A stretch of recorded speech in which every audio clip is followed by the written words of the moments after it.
Hey, everybody. Welcome to Flash Friday. Bad news. Scotty's back. Sorry. Try to get rid of him.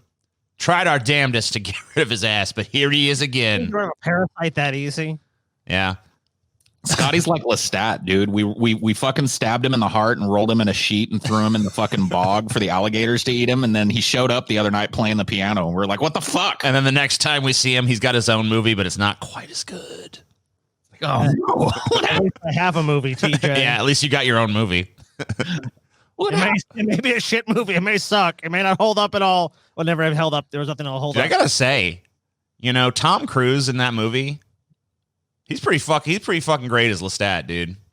Dude, say what you want about the craziness of Tom Cruise and say what you want about the overratedness of Tom Cruise as an actor. He's fucking good in that movie. That movie, the three primary roles in that movie, in my opinion, are Louis, Lestat, and I can't remember the little girl's name. All three of those principal, the little girl. I don't remember her name. It was Kirsten Dunst that played the Kirsten Dunst's like breakout role. Yeah, and all three of those were so expertly cast. Like fucking Brad Pitt's normal, like emotionless kind of shit, like played so well into Louis' character. Yep. Tom Cruise's crazy Scientology shit was just so accessible and on the surface, and fucking Lestat, and it just made him perfect. And I gotta say, like, we've talked about child performances here before, and they're usually goddamn awful, dude. When you look at Kirsten Dunst's performance in fucking Interview with the Vampire, tell me that's not one of the finest, if not the finest, child performance you've ever. It's like her and the kid from The Sixth Sense, basically. They had to take like an 11-year-old girl or a 10-year-old girl, however old she was at the time, and tell her, like, okay, look, you look 11, but you're actually like 100, and you have to act like you're 100 years old, like you've been around forever, but you're still a child because you never, you know what I mean? They had to explain that concept to her, and she had to get it, and she had to deliver on it and translate it into a fucking performance. I mean, like, which is crazy. Blowing. Yeah, and even Antonio Banderas as like the super over the top Armand performance is just like a fucking boatload of fun. So.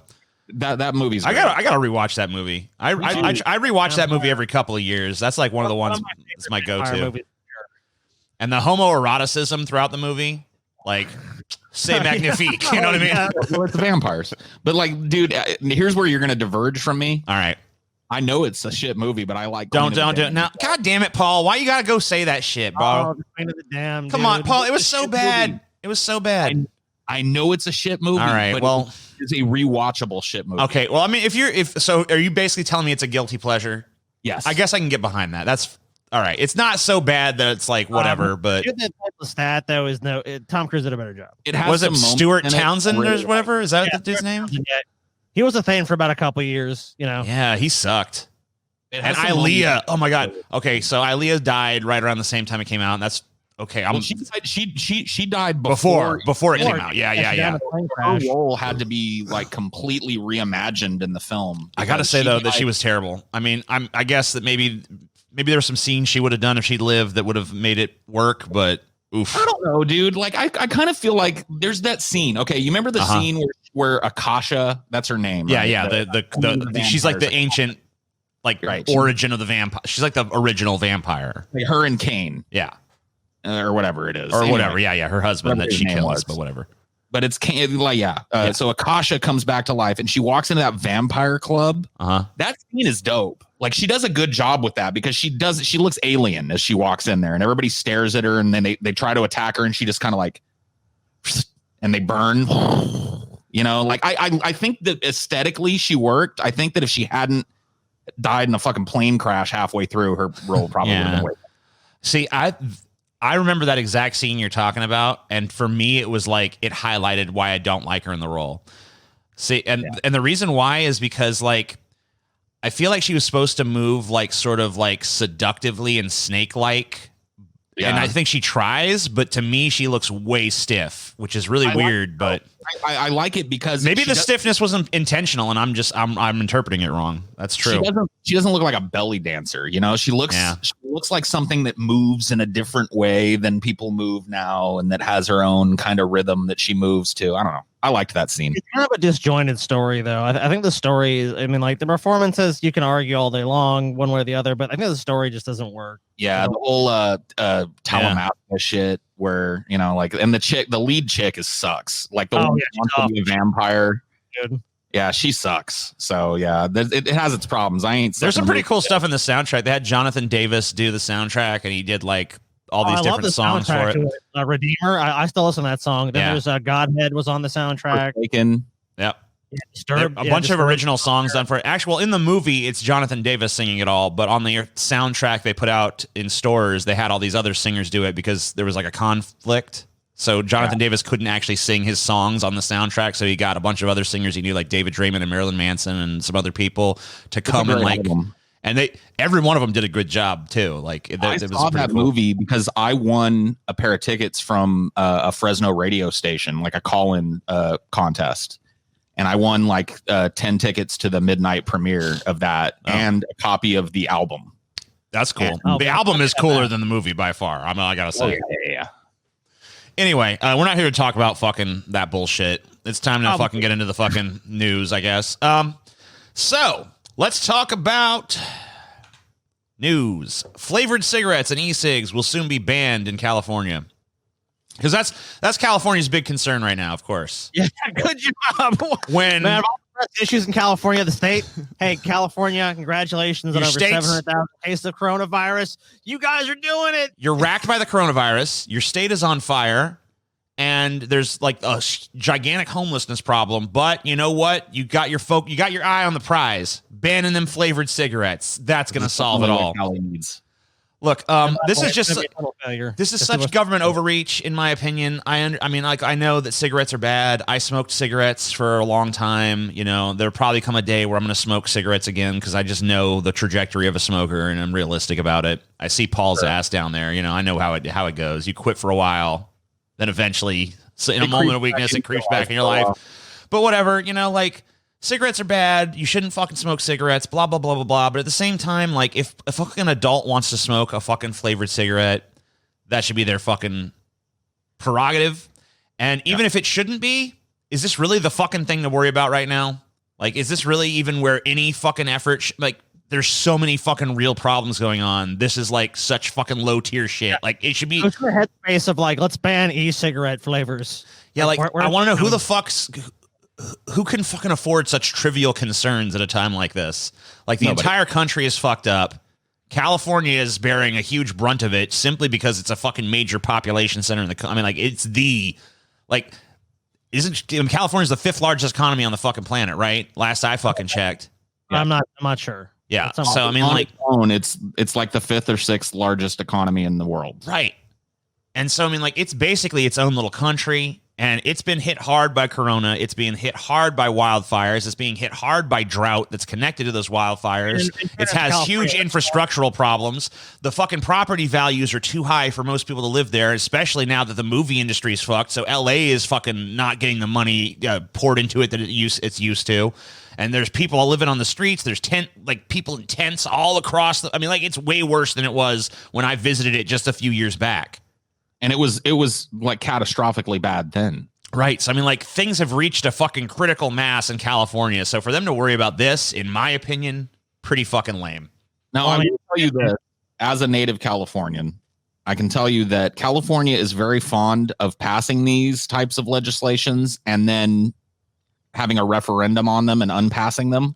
Yeah. To my knowledge, this is not the first time that California has tried a ban like this. And it succeeded in implementing it via law, but then it's challenged via the California primary process or not the primary process, the whatever they call it, the initiative. Yeah. And it gets overturned. So there's a good chance that California doesn't go forward with it. You see here that this was developed by Senator Jerry Hill to address an unprecedented surge in youth nicotine consumption. Which is true, by the way. Right. I mean, kids are like the Juul shit. Yeah, like that shit is all over. Like they're doing it on campus at school, which is something like you really couldn't pull off. Here's the problem: why do people smoke cigarettes? Because they want to. But like, what does it do for a person? Does it reduces stress? Right? It helps you relax. It helps you unwind. Yeah, it gives kind of a buzz. We live in one of the most stressful times in history for all the reasons I already got into. So it's like, like people are doing this because things suck and people need something. Like people are like, oh my God, there's so many fucking problems. It's like we're fucking struggling so much out there. Well, let me ask you this, TJ. Even young people are fucking struggling. Like they can see the problems that their parents are going through. They can see the problems. They got their own fucking problems. So of course they're fucking like, if there's like a cool little thing that you can I feel a little better now. It's like, of course they're going to fucking do it. It's not because it's cherry flavor. You know what I mean? Like they're doing it for the fucking nicotine. They're doing it for thank God. Like my problems seem a little less horrible now that I fucking have this drug in my system. You know what I mean? Right. Well, let me ask you this. Did you ever drink when you were under 21? Mm-hmm. Did you ever visit a porn site when you were under 21? Yep.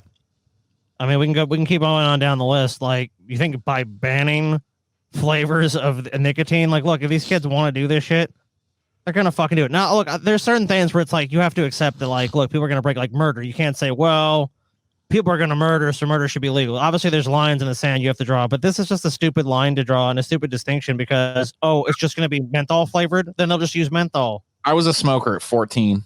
And there was nothing that was going to stop me. There was no regulation that was going to keep me from getting cigarettes. It was too easy to get them. And the only way that you could fucking stop kids from getting cigarettes is to black market them and make them completely illegal. And even then, all you would do is start a black market for cigarettes and kids would be smoking unfiltered fucking self-rolled cigarettes and worse off. You know what I mean? Like this whole, we've shown time and time again that when it comes to substances like drugs, banning them increases the likelihood that people will want to seek them out and use them, increases the likelihood that people will abuse them, and increases the likelihood that those people will end up in some stage of the fucking system. So it's like, what's the point? And this is just ridiculous. But like I said, California is kooky as fuck, and there's a chance that they, this goes into effect for 6 months and then gets repealed. Man, this sucks. This ain't working. Repeal. Nancy Pelosi criticized for visiting San Francisco hair salon despite coronavirus restrictions. Speaker of the House Nancy Pelosi visited a hair salon in San Francisco on Monday, her spokesman confirmed, despite the city's guidelines intended to curb the spread of coronavirus. San Francisco's coronavirus guidelines allowed personal service providers, including hair salons, to reopen their businesses for outdoor service starting Tuesday, with clients seen one at a time. Haircuts are permitted according to the guidelines, but shampooing and hair coloring services are not. Pelosi's spokesperson, Drew Hamill, said in a statement that Pelosi was following guidelines as given to her by the salon itself. The speaker always wears a mask, blah, blah, blah. Anyway, the whole point of this fucking story is that she broke her own rules, basically. She broke the rules of the guideline. She actually was inside this place. She was getting all kinds of stuff done that wasn't supposed to be done. But not for me, TJ. So you're telling me, wait a minute. Am I taking crazy pills? Are you telling me Nancy Pelosi's a fucking hypocrite? Unfortunately, I'm telling you that. And here she is. It says no mask Nancy Pelosi. You shuttered San Francisco hair salon for blowout. Owner calls it slap in the face. So yeah, she just kind of goes in there. There's no mask. She's not wearing a mask, nothing like that. She's just going in there. Rules for thee, but not for me. Her little companion is wearing a mask, whoever he is. These rules about coronavirus restrictions are for the hoi polloi. Clearly, us blue bloods don't have to. They apply not to me, for I am Pelosi. What am I to do? This though, Paul. Do you expect me not to have it treated, dyed, shampooed? Am I to walk in public and be seen with stringy hair that hasn't had a blowout? No. Close down the salon. Queen Pelosi needs a blowout. What a disgusting bitch. I hate nasty Pelosi. Yeah. With every fiber of my fucking being. I will say there's one good thing about having a Nancy Pelosi in the world. And it is that I can go over as a leftist to my conservative parents' house. And if the issue becomes politics, I can always just pivot to like, well, we don't agree on much, but on one thing, Nancy Pelosi's a piece. How about that Nancy Pelosi? She's a real piece of shit. Yeah. And everybody's, oh yeah, she's a total piece of shit. And we could all just be like, we all hate Nancy Pelosi, you know? Hey, Nancy Pelosi. She brings people together, right wingers and left wingers together in their hatred of Pelosi, you know? I love it. She's just such a fucking vampire, and I hope she catches coronavirus from this. I don't like wishing that on people, but I hope that this blowout got her a fucking case.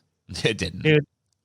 Paul, I'm pretty sure vampires are immune. Yeah, you're right. Even the fucking coronavirus it sees Pelosi coming and it just curdles up in fear, like no, it just withers and dies. Not that one. Whatever, like it's gone. Yeah, Nancy Pelosi doesn't get coronavirus. Coronavirus gets Nancy Pelosi. You know what I mean? Yeah, like it's at that level. Yeah. The virus is doing what it can to fight off the Pelosi fucking virus. No. Dude, it's like the fucking thing, dude. You just can't overcome it. We found the cure for the coronavirus. You just have to inject some of Nancy Pelosi into your veins. It's like, is it worth it? No, it's not. You melt. Maybe that's all the coronavirus wants. Yeah. Like maybe if we give it Nancy Pelosi, it'll like go away. It'll be like, yes, mission complete. Yeah. Give us Nancy Pelosi and we'll leave you alone. It's like, deal. How do you want her delivered? Just tell us what to do, coronavirus. You just tell us where do you want her? Yeah, we'll do a dead drop. Don't worry.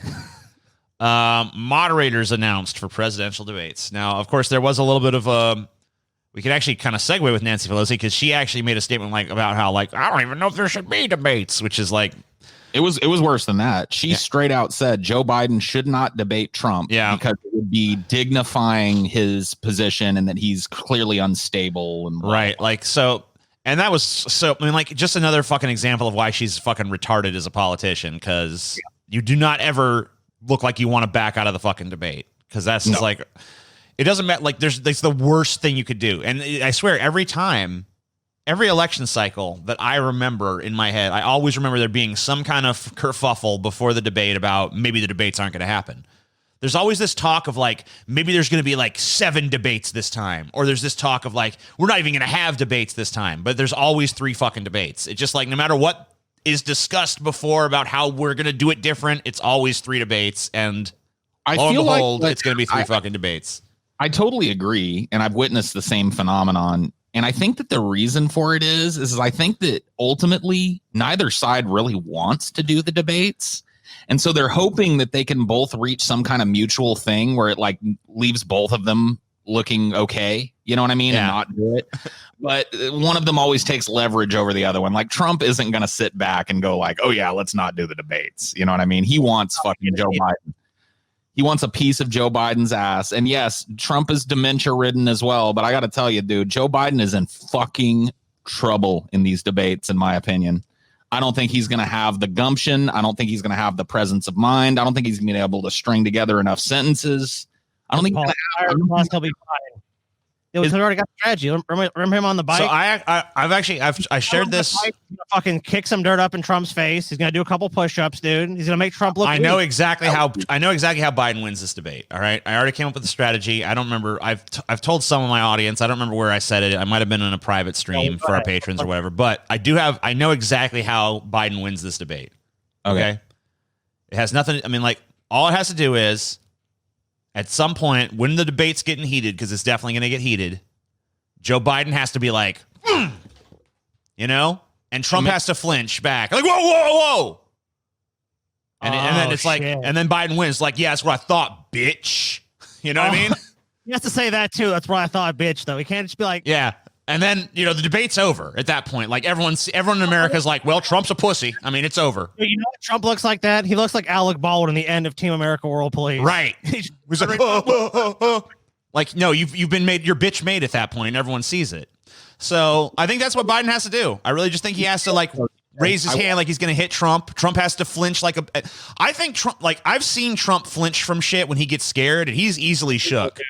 Dude, Trump. So if Biden can get Trump to maybe even like duck and cover, like, oh, don't hurt me, like a gif of the eagle, dude, when Trump like, yeah, that's what I'm saying. Like Trump like is a real like, whoa, Jesus God, no, so the podium scared, dude. Trump is definitely a pussy. Yeah, whatever. And I think Biden could use that to his advantage. He's got to get Trump to flinch, and then he's just like, even if he does that, he should just be like, you know what? I'm not even debating this little pussy. And then he just walks off the stage, cancels the next 2 debates. You know, people are like, man, well, fucking Joe Biden punked that bitch. You know, let's hear what Paul's got. It looks like you're sitting on an egg right now or something. You got. Go ahead, Paul. Dude, I'm done yammering. As our resident pessimistic voice, can I just say that there's a chance that this blows up? Oh yeah, definitely. Let's say that that Joe Biden, because he's weak and addled, just does it but doesn't do it right, and Trump just gets that look on his face, that laugh, eye roll look. Oh yeah. Well then Trump wins. That's right. Yeah, that's how you do it. And that, I know Trump is jumpy, so you've got a point there. But I'm just saying, like, if Joe Biden doesn't pull off the right kind of momentum and shit, and Trump just goes, what was that, idiot? Well, I mean, if I was coaching Joe Biden, I'd be training him how to look like he's about to throw a haymaker. You know what I mean? Like, keep doing it. He needs faster, Joe, faster. I'd make sure Joe was full of crank and shit before he even got on the stage. Even worse. What if Trump is secretly a badass and like he blocks, he like reacts and knocks Joe Biden out? Like he jujitsus him. Trump's just like, boom, He's coming in and just throws like a left hook that fucking knocks Joe's lights out and he just crumples on the stage. Well, you know what? In that case, I'll tell you what, at least we got a show. Yeah, that's true. You know what I mean? Like either way, we get a show. I'm sending you, dude, like, well, you know what, Paul? I think everyone in this audience should decide for themselves. I'm sending you the Trump Eagle thing, TJ. It's a little fucking nothing video. All right. The Trump Eagle, dude. Trump Eagle, dude. I mean, like, look, that's the symbol of this fucking country. The symbol of America. Where are you sending it? Twitter. All right. So it doesn't interfere with the show, TJ. I'm doing it. Like that, dude. I got a big fucking brain. That's why you fucking guys put me in the bog and shit, or the marsh, to be more accurate. The bayou, Paul. All right, I see your link here. Let the eagle soar. John Ashcroft shit, dude. Like it's never soared before. All right, let's see this shit. Hey, right there, he's doing okay. He looks really uncomfortable. I mean, wouldn't you be though? That's a big bird. Yeah, that's a big, scary ass bird. That talon, look at that talon, that beak rather, but the talons too. The talons as well are not. But I'd be thinking way more about that beak, because I could just imagine that bird fucking biting my damn ear off or something, or like turning, like just ripping my nose off my face, Trump looks deeply unsettled, but yeah, he's regretting this photo op. You know what I mean? This looks super awkward. The presidential debates between President Trump and Democratic nominee Joe Biden will be moderated. Shut up. You, Hill. God damn. I'll tell you when I need you, bitch. Almost done here. That's great. Almost done here. That's great. All right, that's the best. This is when it freaks out. You don't show the aspirin over Bitch. Oh shit, dude! Trump's the bitch. That was a flinch, dude. That was a flinch. And it was a mega flinch. That's what I'm saying. Like, I'm not even saying. Look, if that eagle was, I'd probably do a pretty similar thing. So I know what it. But like, he's an over flincher. You know what I mean? Like he doesn't just flinch. He like almost like you could tell like his instinct is to like get up and run. You know what I mean? Yeah. I mean, I can't say with any kind of fucking like truthfulness that I wouldn't have reacted similarly, because I know that an eagle will take a finger off. You know what I mean? I'm not so, but it's not a good portent when you're trying to be the biggest balls on the planet. You know what I mean? Yeah. So I mean, like, But anyway, I guess we should talk about who's moderating these fucking debates. So the presidential debates between President Trump and Democratic nominee Joe Biden will be moderated by journalists from Fox News, C-SPAN, and NBC, with CNN being shut out of the debates for the first time since 2008, which is really not that long ago. But Fox News channel's Chris Wallace, who has angered some Republicans for his pointed questioning of Trump at the White House. That was a fucking crazy interview. The second debate, which, by the way, that one will be held on September 29th. So a little less than a month. So not too long from now. The second debate is going to be held on October 15th, and that's going to be with C-SPAN's Steve Scully, who I don't really know. And that's a town hall debate. Town hall, which there's no real town hall debates anymore. No. It's going to be, they're totally bogus at this point, full of plants that have been like super pre-approved and all that. It's garbage. And then the final, third and final presidential debate will be moderated by Kristen Welker of NBC and will take place in Nashville on October 22nd. So just a few days after. There'll be 2 debates in quick succession in October. And I guess really when you think about it, this being September 29th, the debates are all pretty clustered together. There will be one vice presidential debate between Vice President Pence and Senator Kamala Harris, which will be moderated by USA Today's Susan Page and will take place in Salt Lake City, Utah on October 7th. That'll be interesting to see too, depending on which Kamala we get, Yep. So we're going to have this debate, and then I think it's Kamala's debate, and then the next 2 debates. So you're going to see the first presidential debate, then the vice presidential debate, then the next 2 presidential debates. All of those should be interesting, honestly, like from a purely like team, like politic ball kind of way. Like they should all be fucking pretty interesting to watch. It's going to be interesting. The main things to watch for, I feel like, are will Joe Biden be able to keep it together? Is Trump going to be able to dunk on him, or do they have any sort of strategy to countervail that? Will some, I mean, like, how bad is the cool going to be lost on either side? Because I think you could see explosive anger out of either of these dudes. They've both shown the penchant for it. I mean, yeah, dude, fucking Joe Biden got real salty with Bernie, and Bernie's like one of the most innocuous dudes in a debate. Right. So, I mean, like, Joe Biden is like, he's an irascible dude. And unfortunately for him, the angrier he gets, the less sense often he makes. So you might see some real gibbering. Not that he made sense before. Yeah, and Trump has this great way of like masking his anger with this aloof dismissiveness. Right. I think that if you want to fucking, I mean, like, it might be interesting to see if Joe Biden can get pissed enough at Trump that Trump actually rises back up against him, and like actually we see his real anger and not just this like, because he does have this way of like disguising it with like aloof sort of contempt, like whatever, you're beneath me kind of bullshit. Yeah. Like if Joe Biden, if Joe's gonna get mad, I want to see him get under Trump's skin as well. But I don't know if he's gonna be able to do it. So it's gonna be interesting to watch for that kind of shit. I'm kind of hoping, and I said this privately, and you guys said, "Oh, well, what a difference between TJ's public and private face." But here's what I really hope: I hope that the debates between these 2 are so depressing that it causes a rash of like suicides in America, as people just realize that there's no hope in the future and that everything is doomed, and that no matter which one of these 2 gets elected, like America's like best days are like in the distant past at this point. Death song. There's no chance of anything being fixed ever, and we might as well just give up and fucking lay down and die. That's what I kind of hope, but I don't think that'll happen because people are actually more extreme than Paul's position. People are still delusionally hopeful in this country. As far as the Kamala Harris thing goes, I'm sorry, I don't mean you go ahead. I've talked enough. I was going to say I have yet to call for a rash of mass suicides. Yeah, so TJ is actually the most extreme on this show, at least on this issue. That's a rarity. That is a rarity. But hey, wear your title with pride. But Kamala Harris and Mike Pence. What I'm really hoping for there is I want to see Mike Pence bores the shit out of me, and Kamala Harris, I've seen her do well in debates, and I've seen her do really poorly, and I really hope that it's like the fiery Kamala, because I think she could actually dunk on Pence a lot better than fucking Joe Biden has a chance of dunking on Trump. Pence is a lot more of a polished politician type. Yeah, but I mean, she's so fucking...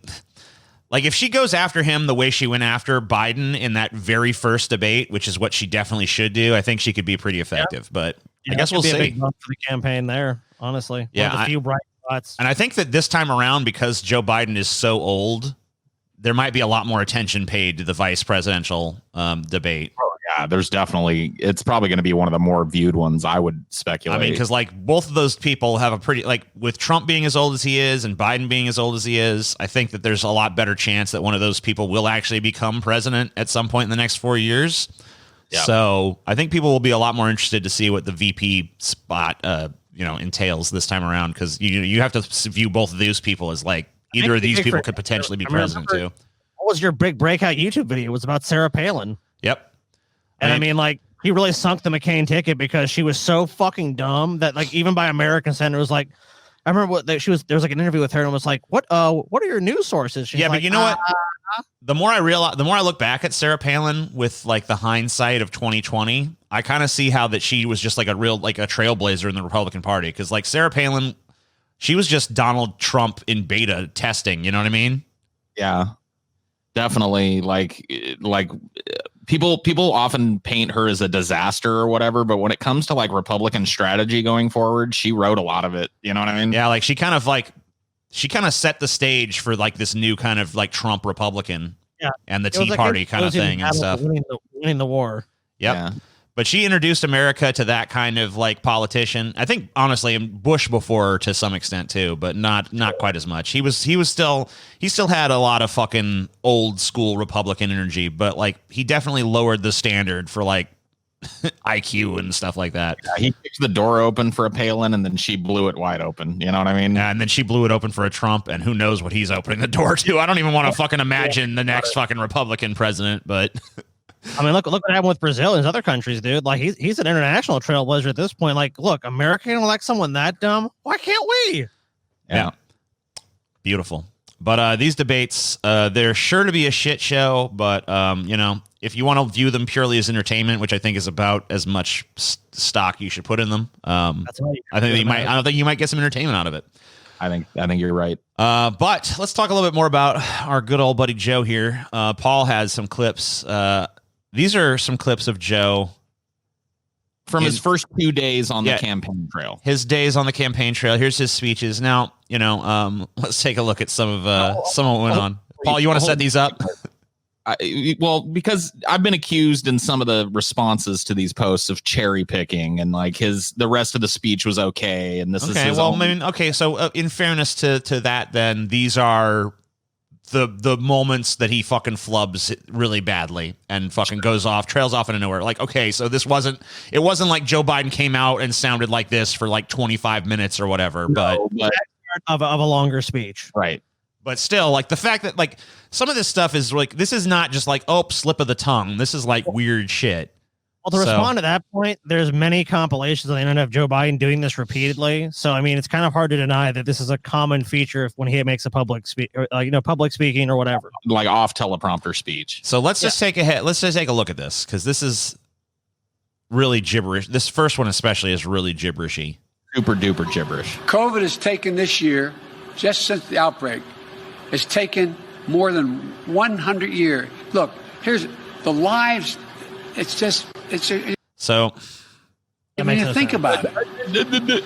More lives this year than any other year for the past 100 years. That doesn't make sense. Yeah, I guess COVID has taken more lives this year than in the past 100 years, because this is the first year that, well, at least with this strain of coronavirus, that we've known about it. So I guess the way it's true. The reason I posted this was not to insinuate that this is all Joe Biden can do. It's to point out that he often does do this. Yeah, and he does. This is not a stutter. I know Joe Biden has a stutter, okay? This is not a stutter. This is a thought that never becomes fully formed, that he pulls the ripcord on at the last part and tries to tie a bow on, but that if you read in its entirety makes absolutely no sense. So let's diagram these sentences. I mean, just read it. COVID has taken this year, just since the outbreak, has taken more than 100 years. Look, here's the lives. It's just, I mean, think about it. More lives this year than any other year for the past 100 years. That is utter, like, that doesn't make any sense. Like, there's nothing being conveyed there. No, it's just I mean, like, there was some kind of thought that was supposed to happen there. There was some kind of statistic that someone fed him about COVID and 100 years, and he couldn't remember what it was, so it just kind of bounces between COVID, 100 years, 100 COVID years. Land. The harm reduction argument has to hinge on the fact too, that Joe Biden will have no idea what he's doing or where he is. The office, like, all right, when's my applesauce coming? You know, like, if that's what you're saying, then sure. I mean, I think that I don't think Joe Biden is like completely fucking like hollowed out and gone, but I don't think he's far off from that day. Stop your boast. Okay, well, let's actually hear this first. Let me set this one up. The reason I posted this one was he does flub in it. It's not necessarily the flub. We got to watch this one all the way to the end because I want you to notice not just the flub, but Joe Biden's energy level. This is from his second day on the campaign trail. On the campaign trail when he's 3 months late doing it. Okay. And stop your boast about never being seemed at what you can do anything. You always talk about your ability to negotiate. Negotiate a deal. A deal for somebody other than yourself. Now I'm happy to take questions you may have. I guess staff's going to call on whoever. Fire away. Great. MJ?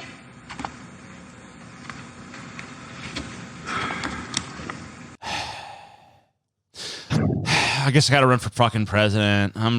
You see this shit, dude? I'm Joe Biden. I'm president. I'm running for president.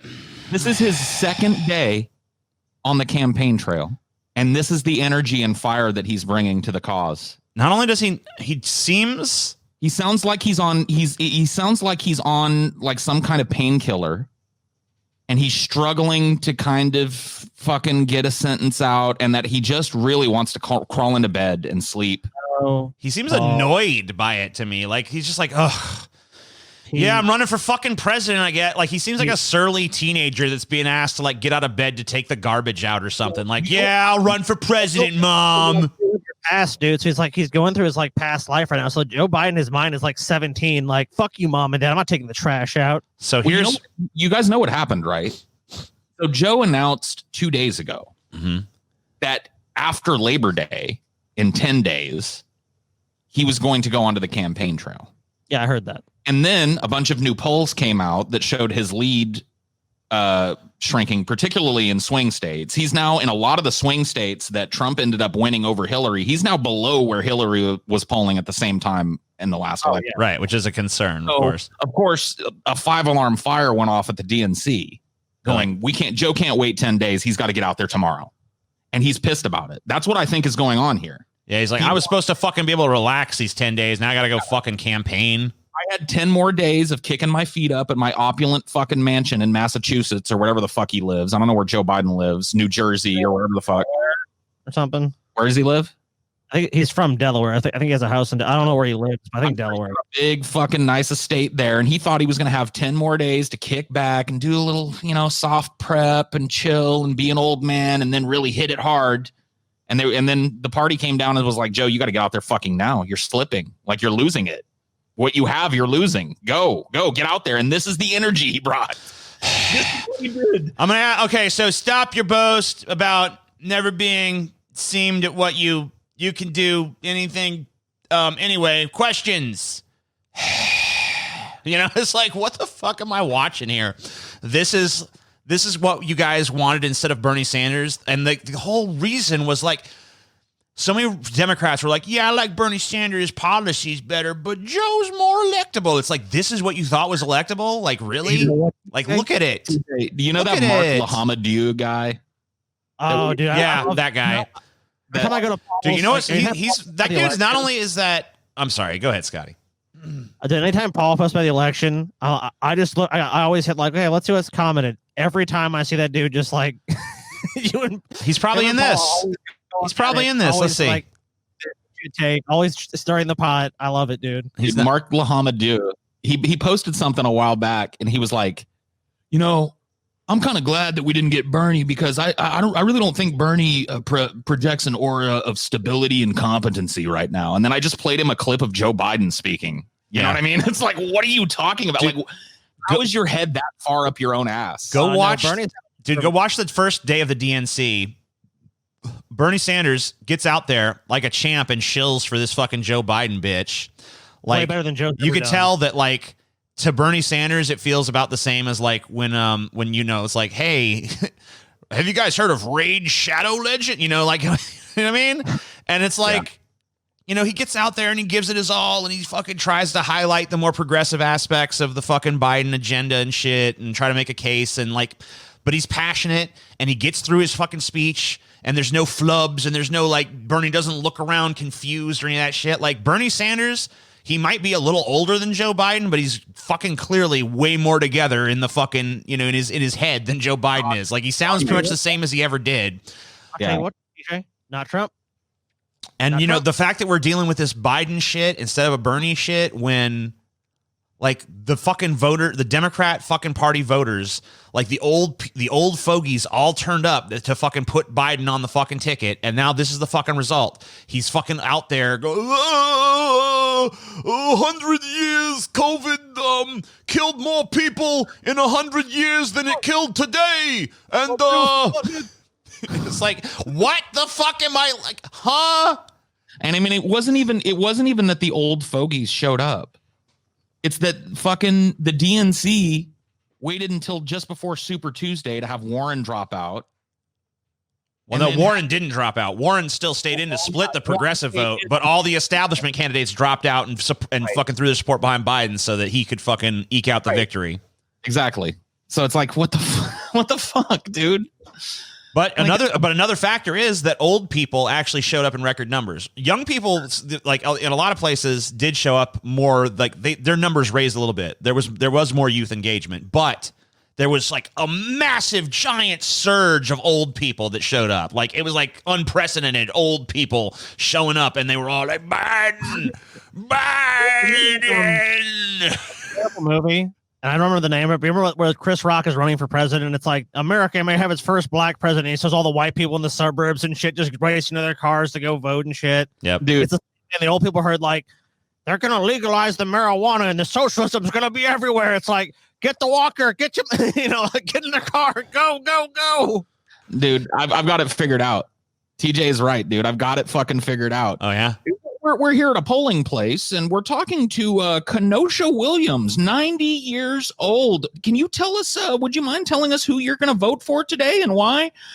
Joe Biden, because, listen, the lives and Corona, it's taken 100 Coronas in 1 year, and you know what I mean, they talk just like him, and so they hear themselves up there. Fuck, they're like, I like the jib of his cuts.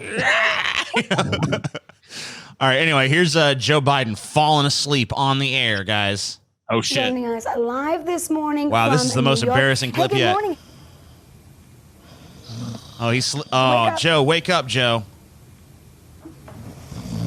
Yes, wake up. I can't hear anything. Okay. This is your wake-up call, Harry. There's nothing. Okay. I'll tell you what. We are. Wow, that's crazy stuff. Unfortunately, that actually did not happen. Yeah. So that is actually a fake clip that's been circulating. You even actually hear her call Joe Biden Harry at one point during that. It's like, wake up. This is your wake-up call, Harry. That's because that was from an interview, I guess, with Harry Belafonte. And then they just kind of cut Joe Biden into it. As if there's not enough embarrassing clips of Joe Biden, you got to make shit up. Like, you already got, like, if you're a Republican that's trying to make Joe Biden look bad, there's plenty of real clips out there you can do it with. You don't need to fucking manufacture shit. Yeah. And you can see the video of the actual interview they cut it from. Nope. Fuck you. You sure can't. Refresh it, dude. I'm probably a fucking stupid error. You think it's an error, Scotty? Yeah. You think it's an error, Scotty? An error occurred. You think it's an error, Scotty? It occurred again, Scotty. An error occurred again? The error keeps occurring. I'll try it one more time. The error occurred again, Scotty. All right. Sorry, guys. Guess you can't see it. But yeah, it is fake. And I actually have seen Republicans falling for it too. I've seen people be like, Joe Biden fell asleep during an interview. Joe Biden fell asleep during an interview. He didn't really fall asleep during an interview. Now, I wouldn't be surprised if he did, but he didn't. Well, there was an interview with, I believe it was on MSNBC, but it might be a different network where he does like, look, he's nodding off and he's closing his eyes. It's actually from like April of this year. Yeah. I just cut that. I think it's like him and Hillary are like doing some interview or some shit, or I don't remember the exact thing, but Joe Biden appears like he's like falling asleep during that interview. Well, hey, yeah. Hillary Clinton was there though. So, I mean, so here's the latest polls right now. There have been some outlier polls where the gap has closed considerably, but it seems like the majority of the polls still show Biden with a reasonably comfortable lead. Now, Biden's lead has shrunk. There was a point, like you see it's been in the 9s, it's been in the 8s. Right now, it is in the 7s. So the lead has shrunk. It looks like in April it was about as close as like go back to April. So yeah, back here in about April 11th or so. Here's even closer. April 12th, it was about 3.4.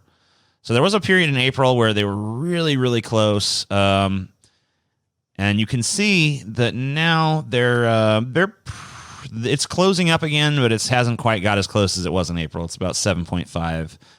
So here's some actual numbers here. So you see these polls. This is all just general election polls, so we could take a deeper dive and look at states, but I don't think that's warranted at this moment. But just in general election terms, you got the Ipsos poll has Biden up 7. You got YouGov with Biden up 11. IBD/TIPP Biden up 8, 9. You got one with him at 4. Rasmussen reports leaning usually. So Pulse Opinion Research that has Biden at about a +4. Suffolk has him at a +5.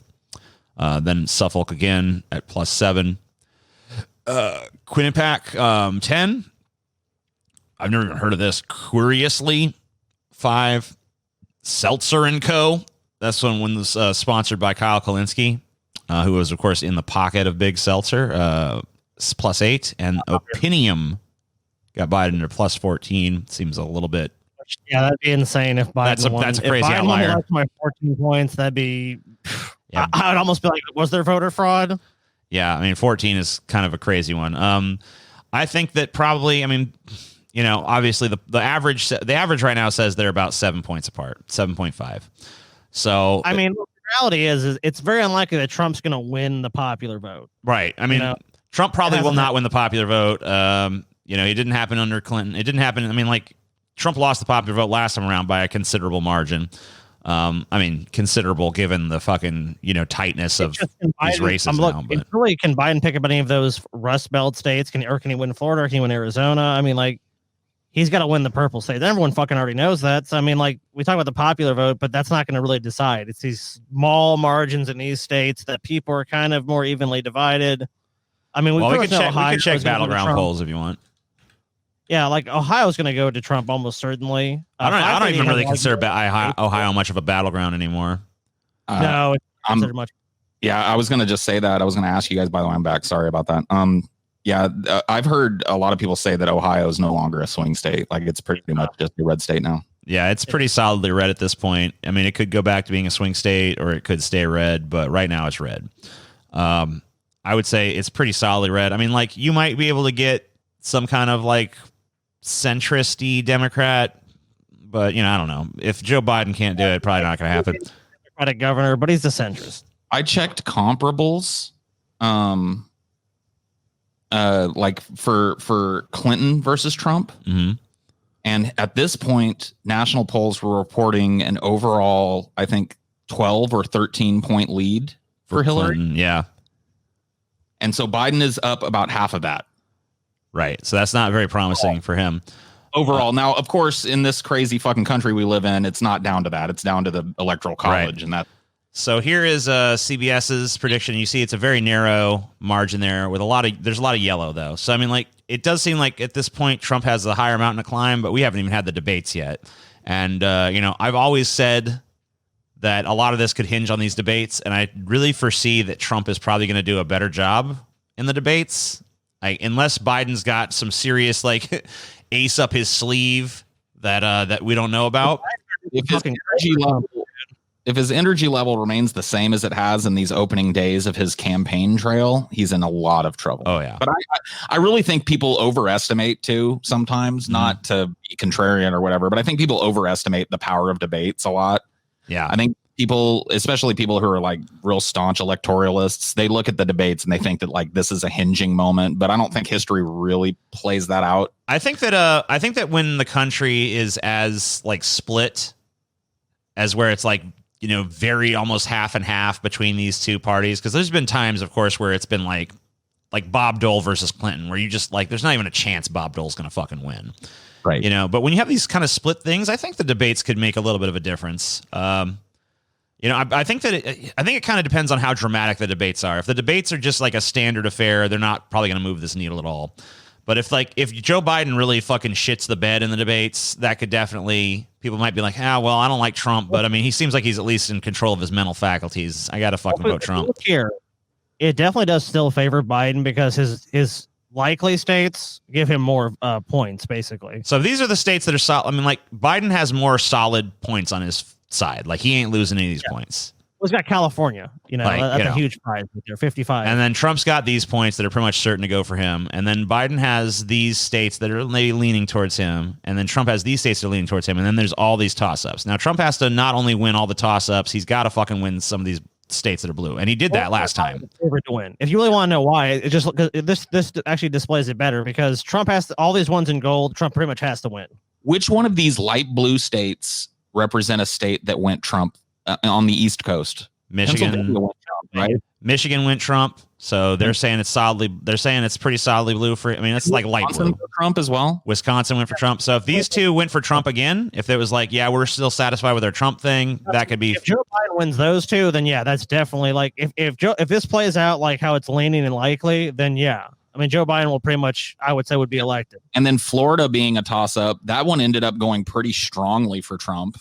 Florida's a toss-up. It looks like it's pretty close, but looks like Biden has a slight edge there. But its margin of error is 6 points, so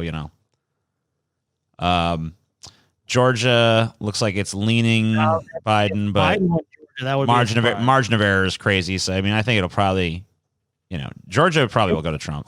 Regardless, it's going to be close. But Biden does have a lot of black support in Georgia, so I don't know. Iowa's kind of surprising. Yeah. I mean, there's a lot of these states where it's looking pretty fucking close in a lot of places. I mean, it's within the margin of error in a lot of these places, but it does kind of seem like Biden typically edges out Trump. But you got to wonder with Trump too, is like a lot of people are covert Trump supporters. There's a lot of crypto Trumpies out there. You know what I mean? Yeah. There's a lot of Trump supporters that don't necessarily want to overtly support Trump. Like they don't.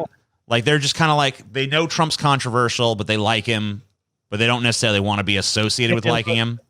Well, maybe they really love his business policies. Right. Trump is very business, so they're just like, I don't like Trump what he says, but it's really good for my business. Yeah, I'm a centrist or whatever. Tons of people do this on both sides, by the way. Yeah. There are people that will openly espouse, I'm voting for Biden, and then they get in there and they pull for Trump. And nobody ever knows. Like that's I like that about American politics, but it makes these polls like pretty much worthless. You know what I mean? Like, because people are there's a large swath of people on both sides that are gonna answer the other candidate because publicly that's what they want to present. Yeah, they want a virtue signal by saying, oh no, Trump, oh I don't like him. Or maybe they're in an area where voting for Trump is the virtuous thing. Oh yeah, Trump, but once they're behind the curtain or sitting in their fucking den with their mail-in ballot, they check a different box. You know what I mean? It happens all the fucking time. It clearly happened in 2016. Oh yeah, for sure. Especially in some of these, like there was in some of these states, like Trump overperformed his polls by like 10 points and stuff. So, like we got to be cognizant of that for sure. Especially when you got such high margins of error here, like 6.7 margin of error, 5.9 margin of error. Like the margin of error on this stuff is crazy. So. I mean, people can't discount that with Trump. It's like Trump is going to have a lot of enthusiasm going into this, and people, especially a lot of Trump people, are obviously viewing Joe Biden as like a do or die thing. I mean, like Biden himself doesn't even seem that enthusiastic about Biden. You know what I mean? Like even Biden's kind of like, yeah, Biden, I guess. Or not, dude. The only credible argument that's ever been made for Joe Biden is that he's not Trump. Yeah, it's like that's basically his entire campaign. It's like, hey, true. He's not Trump. Not Trump. Can't take that away from him. Ladies and gentlemen, we'll give Joe Biden this. He's not Trump. Congratulations. Amazing. Anyway, we should move on. Russia interferes with U.S. election again, targeting Biden voters this time, Facebook data shows. Russia's disinformation campaign this time partly wanted to sow division among Democrats by driving readers to a fake left-leaning news site, Peace Data, which portrays the Biden-Harris ticket as tools of conservatives, according to data. So wait, so the Russians are once again trying to trick us with accurate information? Is that what's going on? Yep. Facebook announced that it identified the campaign by the Kremlin-backed Russian internet agency, research agency in August after a tip by the FBI. Russians set up a network of Facebook accounts and pages to drive traffic to Peace Data, which reportedly features profiles of fake people made to look like the site's editors who were used to recruit real writers for articles. Though the report says the campaign was largely unsuccessful and failed to generate a significant following, more than 700 stories were published to Peace Data in English. And if it fucking failed, why am I reading about it? I mean, the thing is, like, if this one failed, if this angle failed, how many angles are there that have succeeded in some way? Guess what? Russia interferes in our elections. It's not even deniable. They do interfere in our elections. They try to influence them. Guess what? We also try to influence politics in Russia and China and all over the world. Like any major country that has geopolitical aspirations of any kind is doing this kind of shit. So just take it for granted that, yes, Russia is interfering in our elections. China is interfering in our elections. They have a stake in it. They care who fucking wins. They have a preferred candidate. Yeah. You know? I mean, I don't know that I take the tact of just accept it. Like, I think it's something that could be fucking fixed if these social media companies were heavily regulated and all of that shit. But we're not going to do that. So yeah, at this point, I mean, I just don't know how you're going to regulate something that's like so I mean, like, you'd almost need like some kind of super intelligent AI, and then at that point, or Paul's Ego's incredible 2-account system for internet integrity. I don't know if that. I mean, you could talk to some tech people and see if that's even feasible, I guess. But I've talked to tech people about it, and they say that under the current infrastructure, it's not feasible. But I'm not talking about leaving the current broken fucking 25, 30, 40-year-old cable internet infrastructure in place. I'm talking about, reinvesting in America and making us on par with South Korea in terms of high-speed internet, and then, instituting a 2 or a 3-account solution. Hell yeah. Paul's most popular notion, but whatever. I mean, it solves shit like this. It definitely would. Everybody fucking hates it, but everybody also hates that the internet is a post-truth fucking place where you can never tell if you're talking to a real person or a person that's trolling you or a person with a genuine fucking heartfelt opinion or a person with an agenda that's being paid to have a particular agenda, or a Russian bot or a Chinese bot that's pushing an agenda, or a corporate shill. What happens when the Chinese bot and the Russian bot compete? What happens then? Oh yeah, what if they get in an argument? Yeah, like, you don't have to rabbit hole. China bot and Russia bot enter an endless argument that spans this generations and shit. Yeah. Yeah, but this is definitely, I mean, this is happening for sure. Like, there's anyone who fucking denies that Russia is interfering in our elections is fucking like a naive twat. I mean, of course they do. And we interfere in theirs. To what extent they have elections. America's a lot more than interfering with elections. Yeah, the U.S. is fucking outright installed puppets in some countries. But I mean, like, even when it comes to like big other superpowers like Russia and China, of course we try to we do stuff to influence their internal politics to whatever extent we can. Sure. I mean, that doesn't mean we should allow them to do the same to us. No, it doesn't. But to some extent, I don't know if you can completely stop it. I think you could fight it. Ben Shapiro, this is, by the way, the last pleb story for the day. Ben Shapiro loses free speech lawsuit against UMN over venue change. Oh, no. A U.S. district judge ruled that the university had legitimate safety concerns when it moved the venue of Shapiro's July 2018 campus speech to St. Paul. I don't really understand what is the free speech issue with moving a venue. I don't really even... But he's probably claiming that he was being treated differently and that space would have been made available had he had different politics or something. Shapiro and the groups that sponsored his campus visit, Young America's Foundation and Students for Conservative Voice, filed a lawsuit in July 2018 alleging that the university held the event on a smaller venue on the St. Paul campus instead of a larger venue on the Minneapolis campus due to political bias. As a result of the forced relocation, to the North Star Ballroom, many students were prevented from attending and participating in the speaking event, and Shapiro was forced to speak to less than half the number of students that desired to attend, read the lawsuit. Okay, so the complaint is that there was enough interest for it to play at this larger venue, but they were moved to a smaller venue so that less people could hear him speak, and they said it was because of political bias, but the judge has determined that it was actually because there were legitimate safety concerns. My problem with this is, in all of the language that I've read about freedom of speech, constitutionally and otherwise, I don't remember anybody really making an argument that was credible to me that you are guaranteed a platform. Right. Nothing ever said like you are entitled to at any time rent out the Superdome to deliver your soaring oratory about your philosophy. That's like saying if you're some rock band and they want to play the Superdome, but the Superdome doesn't want to have them, and so they have to play a smaller venue that their freedom of speech has been infringed. It's like, no, you don't get to just walk into any venue and stand on the podium and say what you want. That's just not the way it works.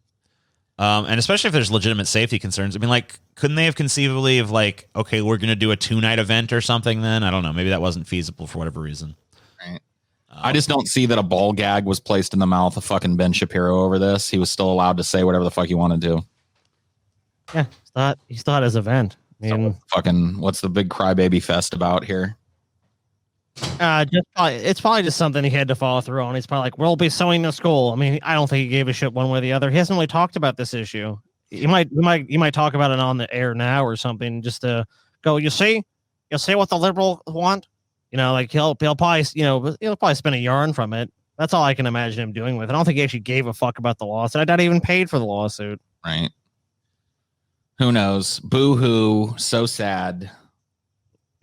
Dude, even if something terrible happened to Ben Shapiro, just the kind of person where it's like it's hard to feel bad for him in any sort of real, like, genuine way. It's like, oh, Ben Shapiro's leg was run over by a bus. I want to shake that bus's hand. Yep. I know it doesn't have hands, but if it did, I'd like to shake it. Yep. I mean, there need to be spaces in America created for public speaking that are available to, like kind of like Speaker Square in New York. That area that's populated by people from all over the political and religious spectrum. They literally stand on soapboxes and give speeches and shit and say whatever the fuck they want. Like, we need spaces like that in America, in every fucking city, where people can go and listen to people talk about their different views and shit. And that type of shit is what I think is at the heart of this kind of question. You don't get to just waltz into any venue and grab the mic. You know what I mean? That you got to make a deal with that venue. And if it's not safe, or if they deem they don't want you in that fucking venue and they give you it's not like they kept him from speaking. They just moved him to another venue. Like, so fucking what? So which one of you guys wants to kick the plebs out, or do you want me to do it? Ooh. That's a good question. I'll let you do it, TJ. You want me to do it? Yeah, you go. You seem like you need it. All right. So do I go the nice route? Do I go the mean route? I think I've went the nice route a few times. I'm going to do the mean route again. Hey, plebs. You know this show that you watch every week? There's like more of it, right? You're like missing half the fucking show. What kind of stupid ass dipshit are you? Like, obviously you're showing up for the first half.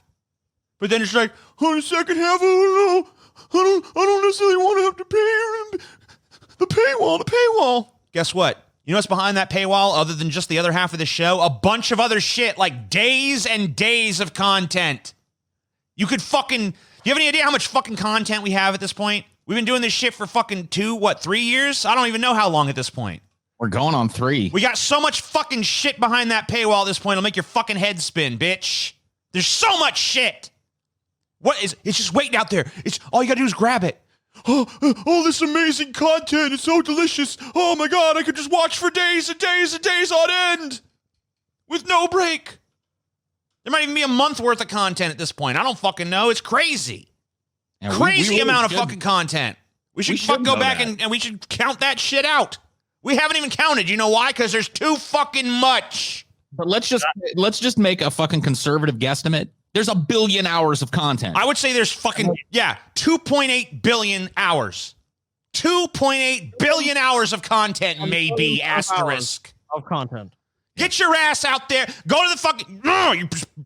You plebs, man. It pisses me off. You know what pisses me off? It doesn't piss me off because you're hurting me. It pisses me off to see you guys hurting yourselves by not signing up for our Patreon and not getting that delicious content. Get out of my fucking site.